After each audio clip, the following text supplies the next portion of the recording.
नमस्कार दोस्तों, welcome back to my YouTube channel base of education Mantra. प्यारे बच्चों, हम कर रहे हैं एनसीईआरटी की सीरीज को। एनसीईआरटी की सीरीज में हमने क्लास 6 की हिस्ट्री और ज्योग्राफी के चैप्टर को हमने कंप्लीट रूप से कर लिया है, जो न्यू एनसीईआरटी की बुक है। तो आज जो हम शुरू करने वाले हैं क्लास 7 की एनसीईआरटी ज्योग्राफी को, ठीक है। तो ये उसके सारे के सारे चैप्टर को देख लीजिए आप। तो प्यारे दोस्तों, ये बिल्कुल न्यू एडिशन की बुक है, 2023-24 की है, ठीक है। ये विषय सूची देख लीजिए, हमें कौन कौन से चैप्टर को पढ़ना है। चैप्टर 1 है पर्यावरण, सेकेंड हमारे पृथ्वी के अंदर, तीसरा है, ठीक है, चौथा, पाँचवा, छठा, सातवां, ठीक है। ये एनसीईआरटी की न्यू बुक है। तो आज की इस वीडियो में हम पढ़ने वाले हैं चैप्टर नंबर फर्स्ट को कवर करेंगे, ठीक है, जिसका नाम है पर्यावरण। तो चलिए शुरू करते हैं चैप्टर को अपने। अगर आप सीटेट या किसी भी एचटेट के एग्ज़ाम की तैयारी करते हैं जिसमें एनसीईआरटी की किताबों से पूछे जाते हैं सोशल साइंस के लिए, तो ये वीडियो आपके लिए बहुत ही महत्वपूर्ण है। वीडियो को लास्ट तक जरूर देखना। अगर आपको लगे कि वीडियो से आपकी काफ़ी हेल्प हुई है तो वीडियो को एक लाइक ज़रूर करना, ठीक है। और इसे अपने दोस्तों के साथ भी शेयर जरूर कर देना, जिससे आपके फ्रेंड्स भी वीडियो को देखकर लाभ उठा सकें। और चैनल पर पहली बार विजिट कर रहे हैं तो सभी प्रकार के एनसीईआरटी नोट्स और बुक के और प्रैक्टिस सेट के लिए हमारे चैनल को सब्सक्राइब कर लें, क्योंकि हमारे चैनल पे एनसीईआरटी के सारे क्वेश्चन को करवाया जाएगा, प्रीवियस ईयर क्वेश्चन करवाया जाएगा, ठीक है। बस वीडियो को लाइक, शेयर और चैनल को सब्सक्राइब जरूर कर लें। चलिए शुरू करते हैं। ये geography NCERT class 6 NCERT class 7 है, ज्योग्राफी यानी भूगोल के चैप्टर फर्स्ट है, जिसका नाम है पर्यावरण, इन्वायरमेंट, ठीक है। तो चलिए हम पढ़ते हैं और समझते हैं, ठीक है। अब हम उन चीज़ों पे ज़्यादा फोकस करेंगे जहाँ से फैक्ट है, बाकी चीज़ों को हम जल्दी जल्दी फास्ट की तरफ पढ़ते चले जाएंगे, ठीक है। चलिए, यहाँ पर दिया है कि लंबी छुट्टियों के बाद जब रवि स्कूल जा रहा था तब उसने देखा कि उसके स्कूल के निकट के खेल के मैदान में खुदाई हो गई थी। वहीं एक मैदान उनके खेलने के लिए वहाँ पर था। लोगों ने बताया कि वहाँ अनेक फ्लैटों वाली एक बड़ी इमारत बनेगी। जब रवि को समझ में आया कि मुलायम घास, गेंदे के फूल एवं तितलियों वाला विशाल मैदान अब हमेशा के लिए नष्ट हो चुका है, तो उसकी आंखों से आंसू छलकने लगे। उसने यह बात अपने सहपाठियों को बताई। सुबह की सभा में प्रधानाचार्य ने भी बहुत उदासी से कहा, देखो कैसे हमारा पर्यावरण बदल रहा है, ठीक है। कक्षा पहुंचकर रवि ने अपने शिक्षक से पूछा, पर्यावरण क्या है? जो कुछ भी आप अपने आसपास देखते हैं, शिक्षक ने बताया। यानी कि शिक्षक ने क्या बताया कि जो अपने आसपास चारों तरफ जो कुछ भी आप देखते हो वह पर्यावरण कहलाता है, ठीक है। यानी आप समझिए कि पर्यावरण का मतलब क्या होता है। हम जो भी अपने चारों तरफ देखते हैं वे सभी पर्यावरण के भाग कहलाते हैं, ठीक है। रवि कहने लगा, इसका अर्थ है स्कूल भवन, मेज, कक्षा में रखी कुर्सियाँ, यहाँ तक कि खुला मैदान, सड़क, कूड़ा करकट, मेरे दोस्त, ये सभी हमारे पर्यावरण के अंग हैं। हाँ, शिक्षक ने कहा, लेकिन जरा रुको, कुछ वस्तुओं का निर्माण प्रकृति ने किया है, जैसे पर्वत, नदियाँ, पेड़, प्राणी, जबकि अन्य का निर्माण मानव ने किया, जैसे सड़क, कार, कपड़े, किताब आदि, ठीक है। अब दो दो छात्र मिलकर कार्य कीजिए। अपने निकट बैठे सहपाठी के साथ मिलकर प्रकृति एवं मानव निर्मित वस्तुओं की सूची बनाइए, ठीक है। चलिए, तो यहाँ पर देखेंगे रवि, परमजीत, जैसी, मुस्तफ़ा, आशा सभी यह सूची बनाने के लिए उत्सुक थे। इकबाल ने पूछा, हमारा पर्यावरण क्यों बदल रहा है? शिक्षक ने उत्तर दिया, ऐसा हमारी ज़रूरतों के कारण है, ये दिन प्रतिदिन बढ़ती रहती है, ठीक है। अब देखिए यहाँ पर क्या है,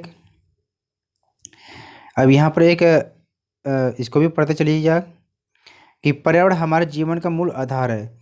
यह हमें सांस लेने के लिए हवा, पीने के लिए जल, खाने के लिए भोजन एवं रहने के लिए भूमि प्रदान करता है। मानव इस प्राकृतिक पर्यावरण में कैसे परिवर्तन करता है? कार का धुआं वायु को क्या है, प्रदूषित करता है। पानी को पात्र में एकत्रित किया जाता है। भोजन को बर्तनों में परोसा जाता है और भूमि पर कारखानों का निर्माण होता है।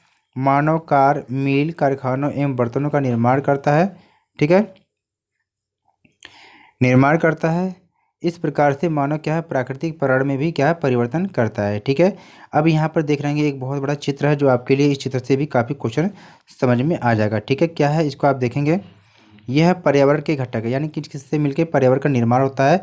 तो यहाँ पर जब हम देखते हैं तो यहाँ पर कई चीज़ें मिलती है, ठीक है। एक चीज़ें आपको यहाँ पर मिल रही है कि प्रकृति से मानव निर्मित है, यानी प्राकृतिक है, मानव निर्मित, और एक मानव, इन तीनों से मिल से क्या पर्यावरण का निर्माण होता है, ठीक है। अब इसमें क्या है कि प्राकृतिक को भी तीन भागों में बांटा गया है, स्थल यानी स्थलमंडल, वायु एवं वायुमंडल, जल एवं जलमंडल। मानव निर्मित क्या है, बहुत सारी चीज़ें होती हैं जिनको मनुष्य ने बनाया है। इमारत हो गया, पार्क हो गया, पुल हो गया, सड़क हो गया, स्मारक, उद्योग, पेन, ट्यूबलाइट, बहुत सारी चीज़ें ऐसी हो सकती है जिनको मनुष्य ने बनाया है। मानव निर्मित का मतलब मनुष्य के द्वारा बनाई गई, ठीक है। और मनुष्य भी खुद एक पर्यावरण के घटक के रूप में कार्य करता है। एक व्यक्ति हो गया, परिवार का, मनुष्य समुदाय, धर्म, शैक्षिक या आर्थिक और राजनीतिक स्थिति, ठीक है। तो ये पर्यावरण के घटक थे, ठीक है। आपसे एग्जाम में क्वेश्चन पूछा जाएगा तो आपको गलत नहीं करके आना है, ठीक है। चलिए आगे देखते हैं। इसलिए हम क्या, प्राकृतिक वातावरण में परिवर्तन करते हैं और कभी कभी उसे नष्ट भी कर देते हैं। चलिए अब यहाँ पर आपको क्या है, पर्यावरण की परिभाषा नोट कर लेना है, ठीक है। यहाँ से आपको नोट करना है, किसी भी जीवित प्राणी के चारों ओर पाए जाने वाले लोग, स्थान, वस्तुएं एवं प्रकृति को पर्यावरण करते हैं, ठीक है। यहाँ से आप पर्यावरण की परिभाषा नोट कर लेंगे, ठीक है। चलिए आगे देखते हैं। यह प्राकृतिक एवं मानव निर्मित परिघटनाओं का मिश्रण है। प्राकृतिक पर्यावरण में पृथ्वी पर पाई जाने वाले जीवी एवं अजीवी दोनों परिस्थितियाँ सम्मिलित है। अब जीवी एवं अजीवी दोनों को समझ लेते हैं। यहाँ पर दे रखा है, जीवी का मतलब होता है सजीव, यानी जिसमें जीवन हो, सजीव प्राणियों का संसार, जैसे पादप एवं जंतु। पादप मतलब पौधे, जंतु मतलब जीव जंतु। अजीव यानी निर्जीव पदार्थों का संसार होता है, जैसे स्थल हो गया, पहाड़ हो गया, पर्वत हो गया, ठीक है। आगे देखते हैं। जबकि मानव पर्यावरण में मानव की परस्पर क्रियाएं, उनकी गतिविधियां एवं उनके द्वारा बनाई गई रचनाएं क्या हैं, सम्मिलित हैं, ठीक है। अब यहाँ पर देखेंगे, पर्यावरण यानी एनवायरनमेंट शब्द की जो उत्पत्ति ये फ्रेंच शब्द से हुई है। जो फ्रेंच शब्द है उसका नाम है एनवायरोनेर या एनवायरोनेर से हुई है, जिसका अर्थ क्या है, पड़ोस होता है, ठीक है। अब आगे हम देखते हैं प्राकृतिक पर्यावरण, ठीक है। अब प्राकृतिक पर्यावरण की परिभाषा देखते हैं यहाँ पर, कि भूमि, जल, वायु, पेड़ पौधे एवं क्या है, जीव जंतु मिलकर प्राकृतिक पर्यावरण बनाते हैं, ठीक है। स्थलमंडल, जलमंडल, वायुमंडल एवं जैवमंडल से आप पहले से ही परिचित हैं, ठीक है। अब आइए अब इनके संबंध में कुछ और तथ्यों की भी जानकारी हम प्राप्त करते हैं, ठीक है। चलिए अब यहाँ पर स्थलमंडल की भी परिभाषा आप देख लीजिए, ठीक है। दे रखा है यहाँ पर, क्या दिया है, कि पृथ्वी की ठोस परपट्टी या कठोर ऊपरी परत को क्या हम स्थलमंडल कहते हैं, ठीक है। यह चट्टानों एवं खनिजों से बना है एवं मिट्टी की पतली परत से ढका होता है। यह पहाड़, पठार, मैदान, घाटी आदि जैसे विभिन्न स्थलाकृतियों वाला क्या विषम धरातल है। ये स्थलाकृतियाँ महाद्वीप के अलावा महासागर की सतह पर भी पाई जाती हैं, ठीक है। चलिए आगे देखते हैं। अब स्थलमंडल के बारे में पूछा जाएगा, तो अब स्थलमंडल के बारे में क्या परिभाषा आप देंगे। स्थलमंडल वह क्षेत्र है जो हमें वन, कृषि एवं मानव बस्तियों के लिए भूमि, पशुओं को चराने के लिए घास स्थान प्रदान करता है। यानी कि स्थलमंडल वह क्षेत्र होता है जिस पे हम क्या, वन यानी कि पेड़ पौधे, कृषि या मानव बस्तियों के लिए भूमि और पशुओं को चरने के लिए क्या है, घास स्थल भी प्रदान करता है। यह खनिज संपदा का भी एक बहुत बड़ा स्रोत है, ठीक है। चलिए आगे देखते हैं। ये आप यहाँ पर देखेंगे, जो ये स्थलमंडल है यानी कि जो पर्यावरण होता है, ये जलमंडल, वायुमंडल, स्थलमंडल, ठीक है। अब इसमें क्या है कि जो तीनों मंडल जिसमें पाया जाता है, ये आपका क्या हो गया, जैवमंडल, ठीक है। यहाँ पर देखेंगे पर्यावरण का जो क्षेत्र है। अब आगे देखेंगे आप जलमंडल के बारे में, क्या है इसकी परिभाषा है, कि जल के क्षेत्र को हम जलमंडल कहते हैं, ठीक है। यानी यह जल के विभिन्न स्रोत, यानी जल के जो विभिन्न स्रोत होते हैं, जैसे नदी है, झील, यानी कि जल जहाँ जहाँ पाया जाता है, नदी, झील, समुद्र, महासागर आदि जैसे विभिन्न जलाशयों से मिलकर ये बनता है। यह क्या सभी प्राणियों के लिए आवश्यक है, जल के बिना जीवन संभव नहीं है, ठीक है। अब यहाँ वायुमंडल के बारे में देखते हैं, कि वायु के चारों ओर फैली वायु की पतली परत को क्या हम वायुमंडल कहते हैं। पृथ्वी का गुरुत्वाकर्षण बल जो है अपने चारों ओर के वायुमंडल को थामे रखता है। यह सूर्य की झुलसाने वाली गर्मी एवं हानिकारक किरणों से क्या हमारी रक्षा करता है, ठीक है। इसमें क्या है, कई प्रकार की गैस, धूलकण एवं जलवाष्प उपस्थित रहते हैं।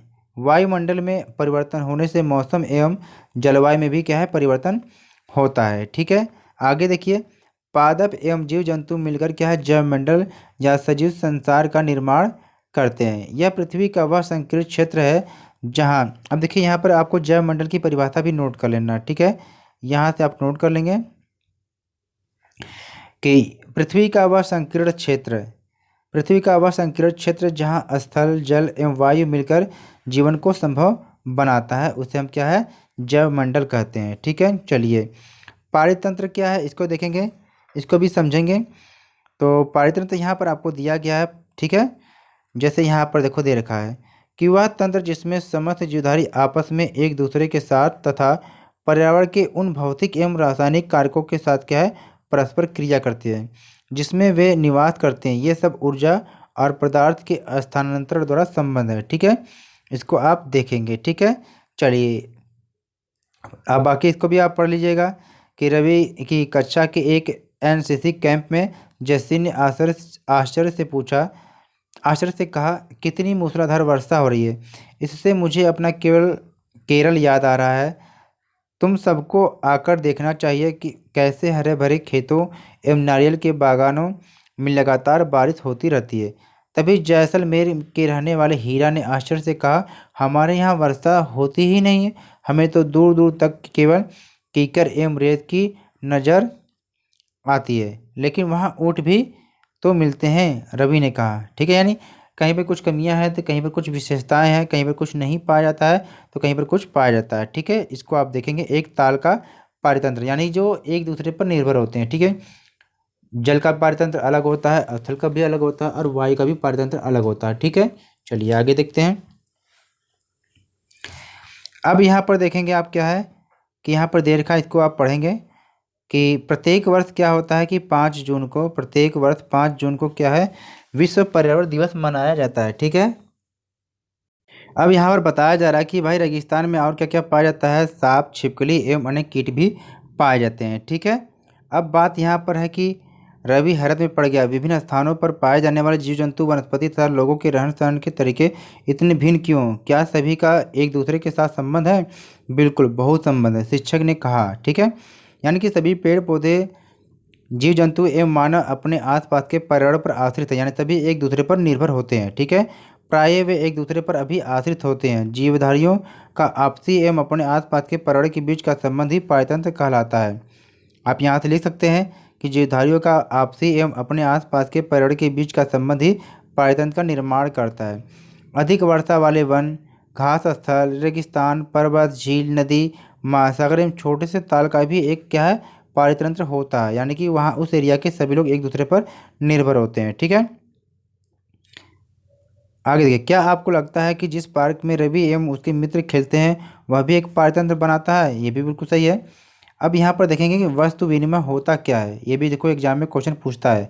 यानी यह वस्तुओं की अदला बदली का व्यापार है, जिसमें एक वस्तु देकर दूसरी वस्तु ली जाती है। ठीक है, इसमें धन का प्रयोग नहीं होता है। ठीक है, अब मानवीय पर्यावरण के बारे में हम पढ़ेंगे और समझेंगे। ठीक है, चलिए आगे देखते हैं कि मानवीय पर्यावरण में क्या क्या आता है। ठीक है, मानव अपने पर्यावरण के साथ परस्पर क्रिया करता है और उसमें अपनी आवश्यकता के अनुसार परिवर्तन भी करता है।